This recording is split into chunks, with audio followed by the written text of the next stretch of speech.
12:04 now. Overseas, the U.S. is stepping up military action near the Strait of Hormuz, launching airstrikes against Iranian ships. Officials tell CBS News Iran may be preparing to deploy naval mines in the key shipping route. And now Central Command is warning civilians to stay away from the port in that area. The escalation is raising concerns about what comes next and the global impact. Natalie Brand has more.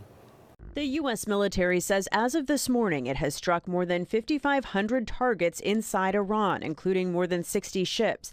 Central Command also says the U.S. destroyed at least 16 Iranian mine-laying vessels on Tuesday near the Strait of Hormuz, a key waterway for the passage of about 20% of the world's oil supply. The U.S. military is drawing up additional options following the president's directive to continue keeping the Strait of Hormuz open. I will not broadcast what those options look like, but just know the president is not afraid to use them.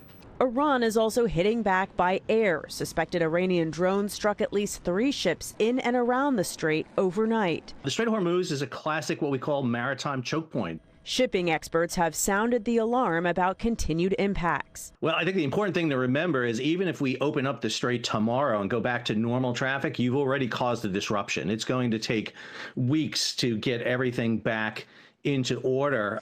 The White House has tried to downplay rising gas prices as temporary, but questions remain about the timeline of the conflict and endgame. Democratic lawmakers worry about the size or scope expanding. I'm telling you that the objectives that have been outlined for this war will require boots on the ground at some point. The White House says while there are no ground forces now, the president will not rule out options. As the war enters its 12th day, the Pentagon says around 140 service members have been wounded since the operation began. Natalie Brand, CBS News, the White House.